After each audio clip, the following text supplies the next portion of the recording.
right.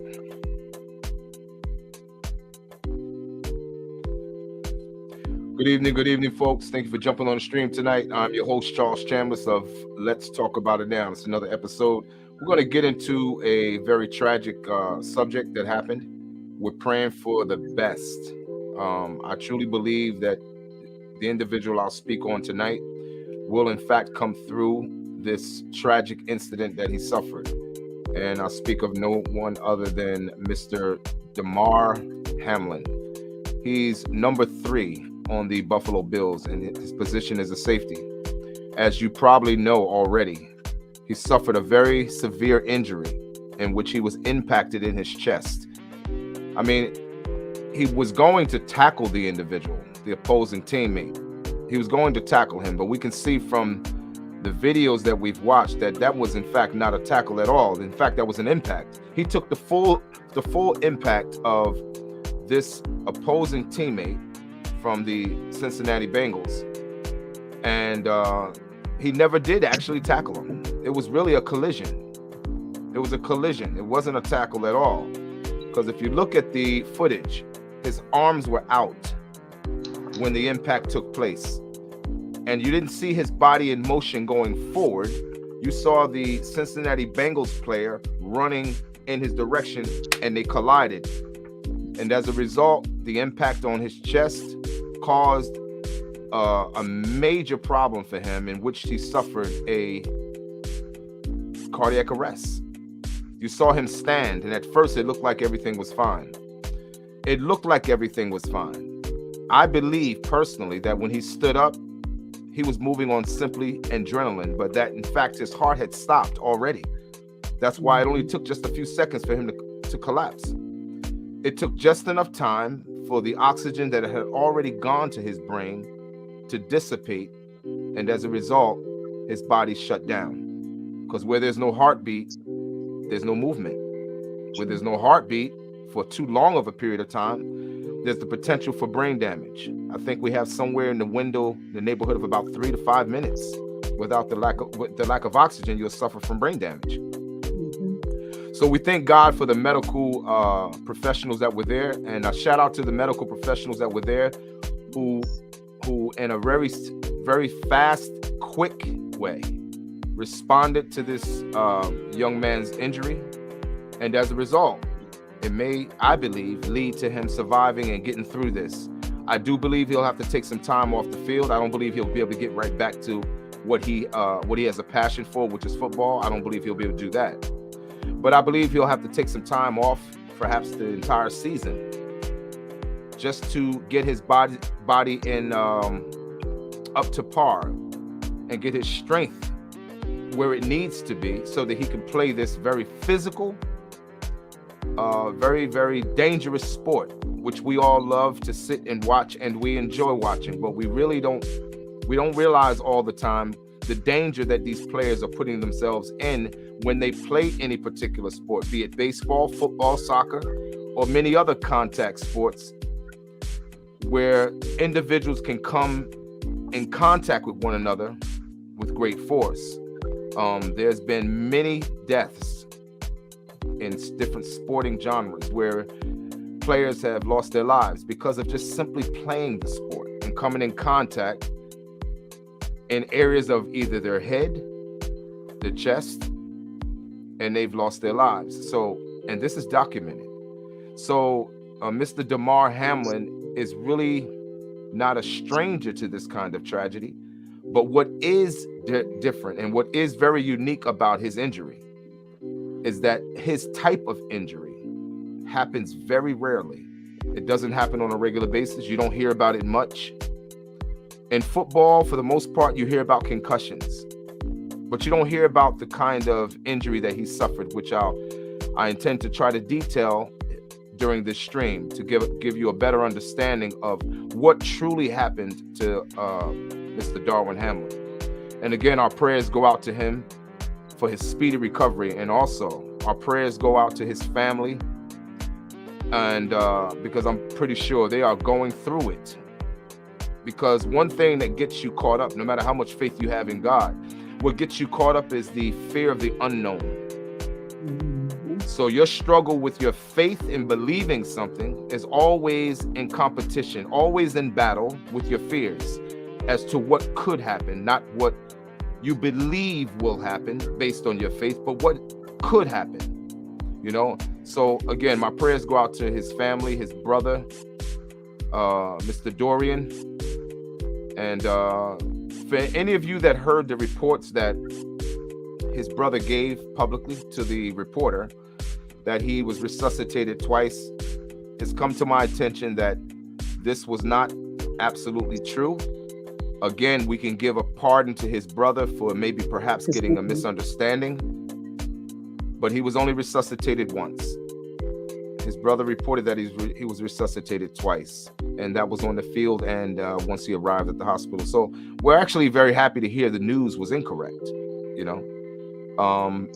The current report on him is that he's still in critical condition. He's doing a lot better, and what I understand, he's breathing about 50%. He's still on a breathing tube, yes, to help him breathe, but he is alive, and that we can be happy and celebrate. So what I want to do tonight, while he's still alive, and I truly believe that he is going to pull through this, he is going to survive. We know and understand, those of us that are religious or at least believe in God, we know that life and death is in the power of the tongue. You speak what you want, not what you don't want. I believe he's going to survive, and he's going to come through this thing stronger than ever. And he'll have a story to tell and hope to share to those that find themselves in similar situations, maybe not identical to his, but situations where they found themselves hopeless, or where they find themselves hopeless, where their family members' lives hang in the balance. So with that being said, let's get right into this story. Let's celebrate our brother, Mr. Damar Hamlin, number 3 safety for the Buffalo Bills. I'm gonna give you a little bio about who this young man is. His name is Mr. Damar Romael Hamlin, born March the 24th, 1998. March 24th just so happens to be my mom's birthday, you know. But again, he was born March 24th, 1998. He's an American football safety for the Buffalo Bills of the National Football League. He played college football at the University of Pittsburgh and was selected by the Bills in the 6th round of 2021. NFL draft. Hamlin spent most of his rookie season as a backup player before becoming a starter in 2022. On January the 2nd, 2023, on a national televised Monday Night Football game, Hamlin collapsed on the field from cardiac arrest shortly after tackling, at least that's what they're writing that he tackled. We all know from the video that was certainly not a tackle, that was a collision. But let's continue. After tackling Cincinnati Bengals receiver T. Higgins. And T. Higgins, I want to say to you, man, if you see this stream, I'm pretty sure that this is bothering you tremendously. And I'm sure that certain parts of your mind makes you believe that it was your fault. I want to say to you, it was not your fault. This was an accident, man. This was nothing more than an accident. It is not your fault. This could have happened to you. This could have happened to any one of your teammates on the Cincinnati Bengals. It could have gone in reverse. This could be you in the hospital. So don't you beat yourself up and make yourself believe that this was your fault. This was not your fault, man. Just keep him in your prayers, that he comes through this with flying colors. That's all you do. And I think that's what the entire nation should do. I just wanted to say that to T. Higgins, because I understand when things happen and you feel like you have a direct impact on what happened, you tend to internalize the tragedy and make it your fault. If I only could have done this, or if I only could have done that. And I will say to you, Mr. T. Higgins, the only way this could not have happened is if you were not a football player yourself. So hold your head up, man. It's not your fault. Just keep him in your prayers. And I believe with prayer, he will come through this, and we see prayer works because he is coming through this.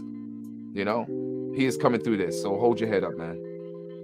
He suffered from cardiopulmonary resuscitation. CPR is what they gave him, and automated external defibrillation, which is called an AED, were quickly administered. Again, shout out to the medical team who quickly responded to this before he was rushed to the hospital by ambulance in critical condition. Hamlin was considered a top. Now, this is his college bio. Hamlin was considered a top cornerback coming out of Central Catholic High School. He was a 4-star recruit and was pursued by major college football programs, including Pittsburgh, Penn State, Ohio State, Temple. He selected the Pitt Panthers and played in 3 games as a freshman before suffering an injury and receiving medical red shirt exception for that year. As a redshirt freshman playing in his second year, Hamlin was not back to full health until week 3 of the football season. Playing the safety position, he recorded 41 tackles with 1 interception in 9 games. Wow, this guy's extraordinary, man. The next year, Hamlin led the Panthers sniper gang secondary with 76 tackles.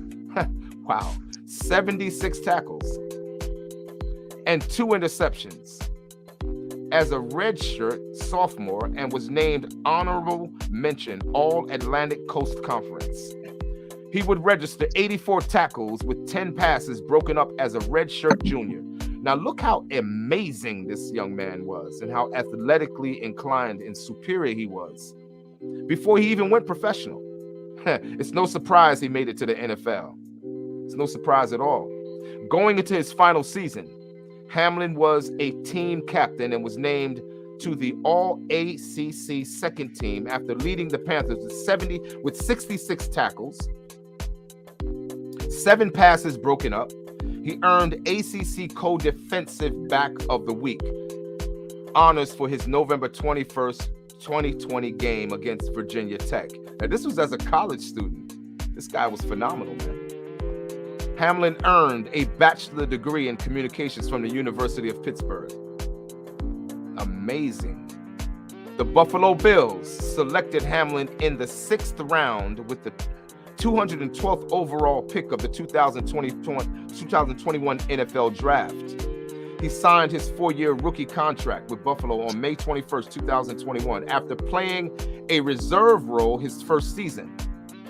Hamlin became one of the Bills' starting safeties in 2022 after Micah Hyde suffered a season-ending neck injury in Week 2. Against the New York Jets in Week 9, Hamlin led the team with 12 tackles and a sack in 20-17 loss. In Week 13 against the New England Patriots, Hamlin was ejected after an illegal hit on Jacoby Myers in the 24-10 win. I just wanted to highlight a few of his stats, and I believe they absolutely deserve to be highlighted. We can see this is an extraordinary young man. And I want to say this to all my listeners. We know so many things that our young people could be involved in at 24. Regardless of what city or state you live in, what town you live in. How many young men do we see that are 24 years old, caught up in illegal activity, incarcerated, or even worse, dead due to gunfire, black on black crime? We know that this far outnumbers these kind of achievements, be it in a political arena, or be it in sports, or be it in entertainment, music. We know that these numbers far outnumber positive achievements that we hear about. And I will say this.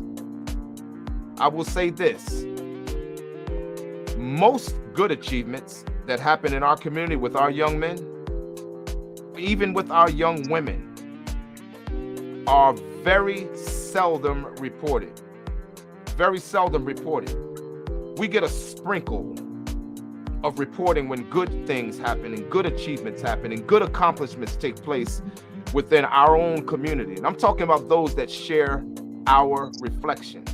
Very seldom do we hear any real trending reports when it comes to something positive taking place. But this young man is 24 years of age, and look what he's accomplished in just a short period of time. Not only is he needed as an inspiration for other young people to know that they can reach higher than where they are, regardless of their socioeconomic situation, regardless of where they live and what city and town they live in, and regardless of the negative elements that surround them that they have to encounter from day to day. He sits as a pillar of inspiration for those young men who believe they can't get out of a negative situation. Salute to Damar Hamlin, number 3, safety for the Buffalo Bills. And we all continue to pray for his speedy recovery. Absolutely. I want to give a shout out to all of my new subscribers. Thank you all for supporting what I do. I will make it my effort, my gut-wrenching effort, to commit to giving you good content.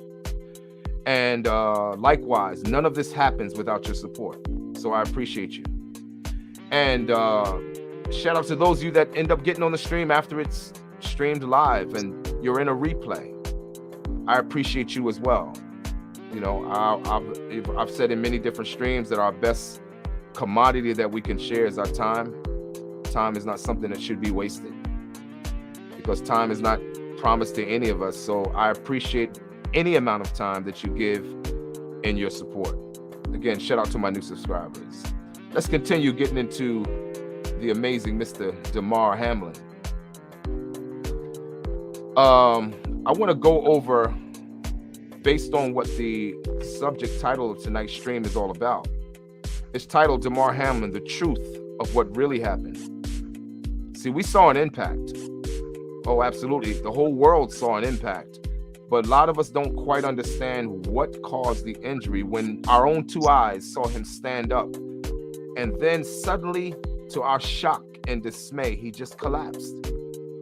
From what looked like a simple, ordinary collision, which is what we see in football, something about his impact was very, very different. So what I want to do is try to explain to the best of my ability of what happened to him, so we can get an understanding of why it led to him being in critical condition, why it led to him having to be resuscitated on the field before even being taken to the hospital. And why is it today, even after just a few days since the injury, which took place on the 2nd of December, and we're now in the 4th of December, and I'm sorry, of January. This happened on the 2nd of January, and we're in the 4th of January, and yet he's still in critical condition. Why? What made this impact so critical and so dangerous, where he, in fact, could have lost his life? Let's get into it. What happened to Damar Hamlin? Buffalo Bills safety Damar Hamlin suffered a cardiac arrest. And this comes from an article by KMBC News, Channel 9. And shout out to KMBC News, Channel 9 for doing this coverage. Again, it goes on to say, Buffalo Bills safety Damar Hamlin suffered a cardiac arrest after making a tackle during Monday night's game, causing the NFL to suspend a pivotal game against the Cincinnati Bengals. That quickly lost significance in the aftermath of a scary scene that unfolded in front of a national television audience, and we all saw it. Damar Hamlin suffered a cardiac arrest following a hit in our game versus the Bengals. His heartbeat was restored on the field, and he was transferred to the UC Medical Center for further testing and treatment. The Bills said in a statement released earlier this Tuesday. He is currently sedated and listed in critical condition. Again, our prayers go out. The 24-year-old Hamlin was administered CPR on the field. Teammates surrounded Hamlin, shielding him from public view. Many were weeping, praying, while Hamlin was treated on the field by team and independent medical personnel and local paramedics. He was taken by ambulance to University of Cincinnati Medical Center. Teammate Stephon Diggs later went to visit Hamlin at the hospital, while fans of both teams gathered outside, holding lit candles and praying. Now, Hamlin was hurt while tackling Bengals receiver T. Higgins on a seemingly routine play. And see, this is where I want to get at. This kind of impact, we've watched football games, most of us, our whole lives. This impact that he endured, it looked no different than any other impact that we've ever seen in a football game. Some impacts we've seen even looked even more dangerous than the impact that Mr. Hamlin took. But yet, there were no injuries. There were no injuries. What made this impact so different? Higgins was running with the ball on a 13-yard pass from Joe Burrows when he led with his right shoulder, hitting Hamlin in the chest. Hamlin then wrapped his arms around Higgins' shoulders and helmet to drag him down. Hamlin quickly got to his feet, appeared to adjust his face mask with his right hand, and then fell backwards about 3 seconds later and lay motionless.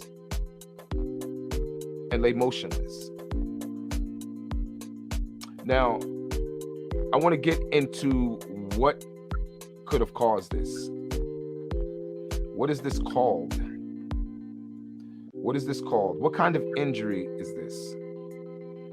It's an injury that's known medically as, I want to say this word correctly. I want to pronounce it correctly. It's known as Commotio Cordis. Commotio Cordis. And the condition only happens during a rare set of circumstances, is what we need to understand. This is what made this so different. The condition only happens during a rare set of circumstances when a sharp hit lands directly over the heart at the exact wrong location, at the exact wrong timing. What is that wrong timing? With each heartbeat that we have, there's a reset for the next heartbeat.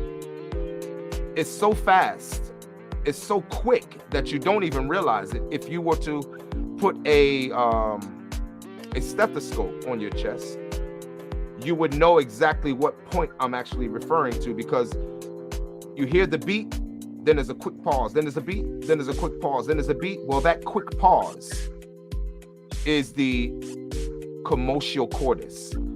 That's when the heart is resetting to beat again in a cycle.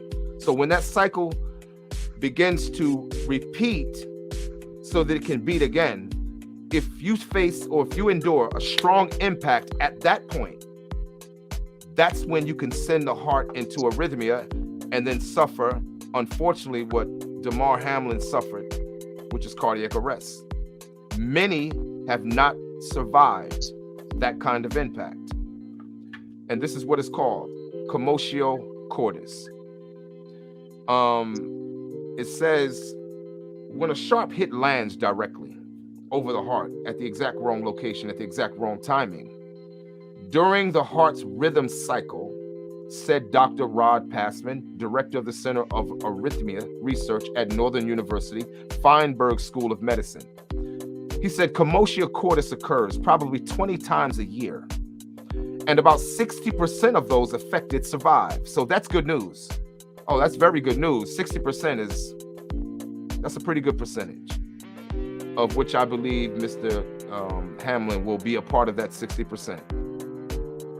Again, he said about 60% of those affected survive. Said heart rhythm specialist Dr. Mark Link of UT Southwestern Medical Center. The main worry for survivors is brain damage, of which you heard me mention earlier. You're looking at between 3 to 5 minutes. Where there is no heartbeat, it's safe to say there is no oxygen flow. For we know that the heartbeat pumps the blood through the system, carrying oxygen to the brain. If the heart stops, again, it's safe to say that the oxygen supply stops. We're looking at 3 to 5 minutes, of which the individual could suffer brain damage, permanent brain damage, in fact. So we're thankful that, again, shout out to the medical team that responded so quickly, Shout out to that medical team, man. And we know he has the best medical team available, 60% of those affected survive, said heart rhythm specialist Dr. Mark Links of UT Southwestern Medical Center. The main worry, again, for survivors is brain damage from lack of oxygen. When the heart stops pumping blood, Links said doctors can help reduce that risk with deep sedation. That explains to us why he's still currently sedated. Because he's not awake, he is sedated, and he is being assisted with a breathing machine until he can breathe independently on his own. But he is at 50% from what I understand. He's improving quickly. So that's good news. That's good news. Dr. Aman Chuk, a University of Michigan cardiology professor, noted that hard-hitting tackles are extremely common in football and that Commotio Cordis is extremely rare. It could be that Hamlin had a pre-existing heart condition that caused his heart to stop, although that is speculative. And from what I heard and from what I understand, which his family stated, he never suffered from any heart issues or heart conditions or any pre-existing conditions, for that matter, related to his heart. So we can see that this is really just a freak accident, you know. In general, underlying heart disease is the most common cause of sudden cardiac arrest, said Dr. Mario Jessup, the American Heart Association chief and medical officer. It is not common to find out that very vigorous athletes have undiagnosed cardiac conditions, even if they're young players. More than 365,000 people in the United States have sudden cardiac arrest in non-hospital settings each year. Wow. I learned something there. It says that more than 365,000 people in the United States have sudden cardiac arrest in non-hospital settings each year. According to the American Heart Association, survival depends on quick CPR and shocking the heart back into a normal rhythm, as reportedly happened with Hamlin. The teachable moment is learn CPR. Folks, that's the teachable moment. I believe that all of us need to learn CPR. Why? Why is that important? Because if we have loved ones, and we do, we have family members, we have people that care about us. If in fact we find ourselves in a situation where we're suffering from what's known as cardiac arrest, it's that quick response that when the heart suffers abnormal arrhythmia and then stops, which is cardiac arrest, that someone's there who's trained in CPR to give that kind of procedure to that victim or that family member. You may be the difference between saving their lives. Mm-hmm. You are the difference between saving their life. You know, so I guess the teaching moment would be for us to all learn CPR. It's absolutely essential for all of us, whether we're in the medical field or not. Mm-hmm. It's important for us to learn that. Yeah, so, you know, we are ecstatic. We are ecstatic about this young man's recovery, and I believe he's going to come through with flying colors, with absolute flying colors. And shout out to Gail for getting on the stream. Shout out to Abdul for getting on the stream. You know, with all of this that's going on, what is your feelings on your personal feelings on his condition and on his recovery, and on what you believe the football, the NFL, the National Football League should do, or at least consider doing, going forward in protecting their players against a future incident like this? You know, what is your feelings on that? Well, right now I'm just happy that he's doing well. Absolutely. I know the fact that his mother was sitting in the audience, mm-hmm, watching her son laying on the ground. Absolutely. Was heart-wrenching. Wow. So I'm just happy that he's doing well. I'm just happy that she still has her son. And with the football league, maybe they can do something when it comes to the uniform that they're wearing. Maybe they could have something where it's covering the chest area. Absolutely. So when they do tackle and they're doing a headbutt or they're running to each other's chest, the weight of the impact won't be so strong on their heart. Right. That's So an that's excellent something we can idea. think about. Yeah, absolutely. I agree with that 100%. I absolutely agree with that 100%. Thank you for your comment, Gail. That's a great comment. That's a great suggestion. And you know what, folks? I'll tell you something. Based on that comment that Gail just said, I learned something that I really didn't know. We know that law enforcement wear bulletproof vests, right?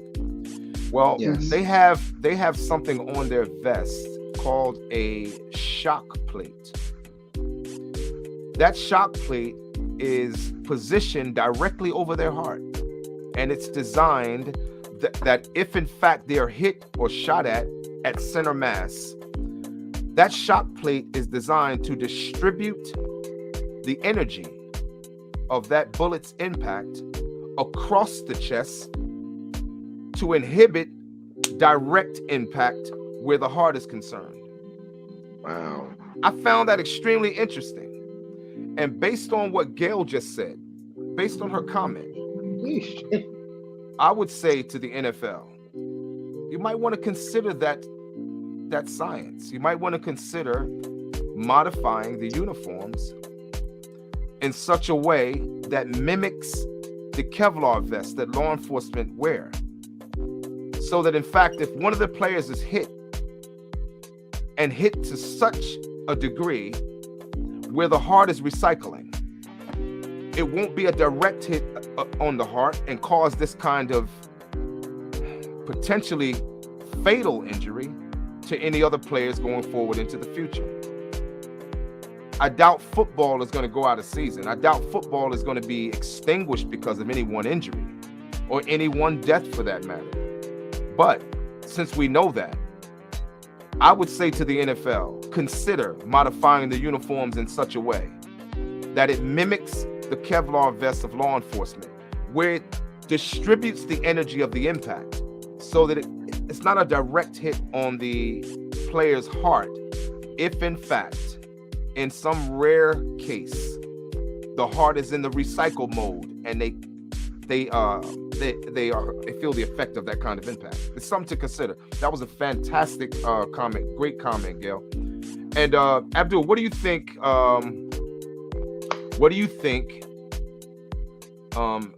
Do you think he'll be out for a long period of time, or do you think he'll recover quickly and come back to the field and play? What do you think is, in your personal opinion, is I guess a understandable amount of time for him to be out? I know you're not a medical doctor in that sense, but from a personal standpoint, what do you think he should be doing while he recovers after he's let go from the hospital? Yes, well, first I'd like to also say that I too am very proud and happy with the results that are coming in, that he is recovering. That's great to hear. But it's so unexpected. I mean, especially for him being so young. And actually, I was inspired to do my own research, and I found an article that is okay if I read it. Oh yeah, go right ahead. Okay, and so I read that from the it's estimated that from the American College of Cardiology, they found that approximately 100 to 150 sudden cardiac arrests result in sudden cardiac deaths in sports alone. Wow. Just in the United States. Wow, what was that number again? 100 to 150 sudden cardiac arrests occur in competitive sports each year. Wow, and that they said that's annual? Yeah, in the United States. Wow. So for him to, for that to happen to someone like him, but then we hear that he's recovering. That's a tremendous blessing in itself. Absolutely. And folks, that's awesome. Thank you for your comment, Abdul. That's a fantastic, that's good information you just revealed right there, because I'll tell you something. You see, folks, how many of those, and what was that number again, Abdul? You said that happens annually? What was that number? How many? Yes, it says 100 to 150. Listen to that, folks. 100 to 150 cases of athletes who suffer cardiac arrest. Is that on the field itself, or That's that it said it occurs in competitive sports. So that could be any sport: baseball, football, right? Now look at that. basketball. How often, folks, have you heard these kind of reports reported? I haven't. I haven't. Right. It said annually 100 to 150 athletes suffer cardiac arrest in competitive sports. How many do you hear every year? I've heard none last year. Maybe I missed it. Maybe I missed it. If you've heard it, and at the time of you seeing this stream, you can put it in the chat room. Let me know some names. I mean, educate me about this, because I'll tell you, I think this is very underreported. And we know why it's underreported. I mean, let's keep it 100%. Money's involved. Money's involved. If you report these incidences too often, it puts fear, not just in the players, which will directly affect how they play, but it'll also put fear in the family members of these players. Yes. And you could find the whole sport, whatever that sport is, crumbling and falling apart because of people's fear. So we see why this kind of condition it goes unreported. I mean, 100 to 150, that's not acceptable, man. That's not acceptable at all. That's why when we see these kind of injuries, the public is so shocked because we don't hear it. Exactly. We don't hear it, but I think it needs to be reported. And more importantly, I think they need to put safeguards in place. Take money off the table and pay attention to your players. Pay attention to your players, so perhaps they could have the best chance of surviving in the sport that they love so much, that they've trained for hours, years to become as proficient as they are, only to lose their life because certain safeguards are not put in place to protect them, to give them the best option of survival, knowing that they're in a sport that they could potentially lose their life based on impact. Oh, that was awesome, man. Thank you for that information, Abdul. Thank you. Well, Thank you for that information.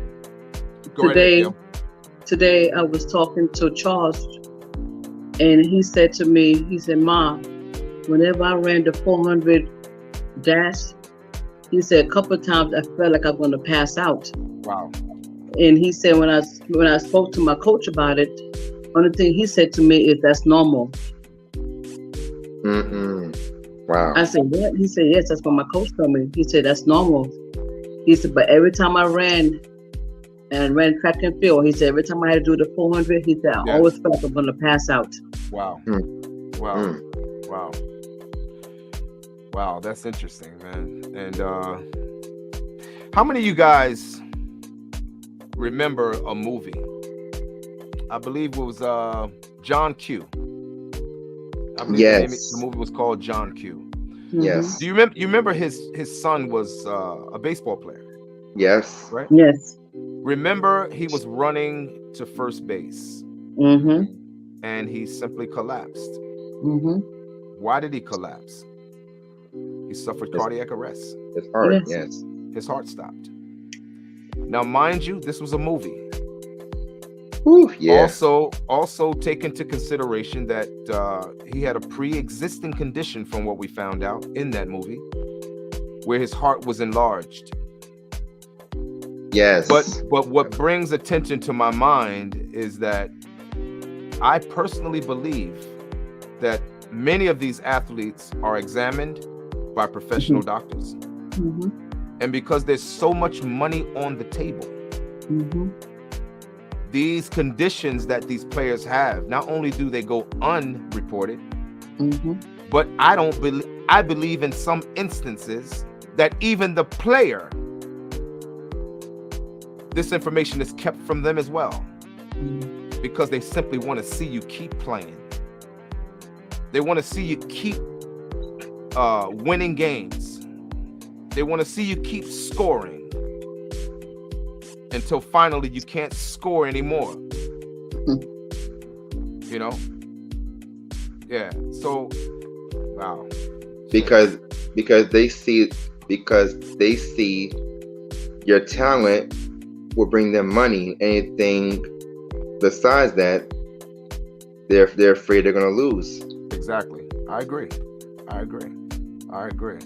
They want that ring. Agree. They want that ring. Right, Exactly. that ring. Yeah, I agree 100%. I think the sports genres, all of them, have to do better in terms of protecting their players. They need to. 100%. Not protect your wallet, not protect your status as a team, but protect your players.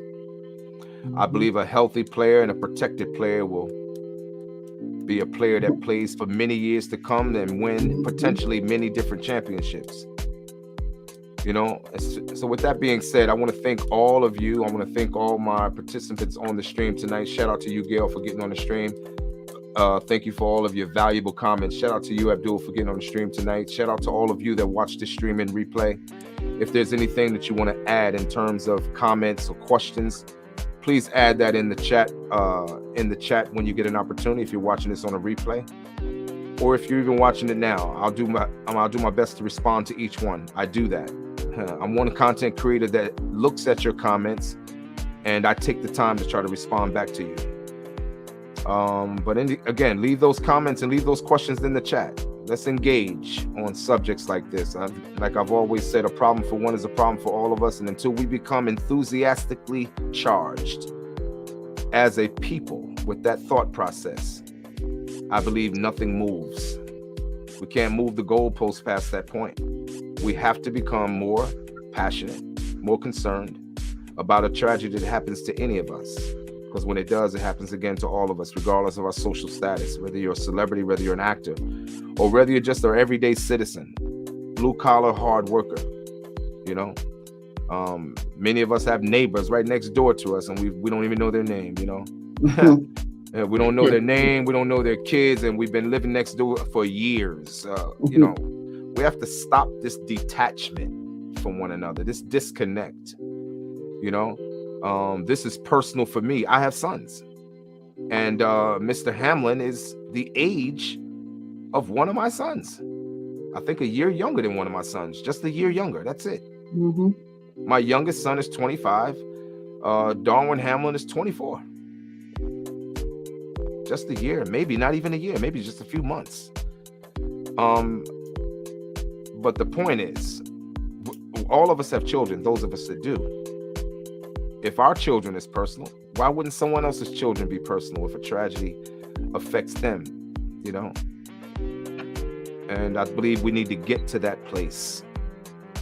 We need to get to that place. Again, I want to thank all of you for getting on the stream tonight.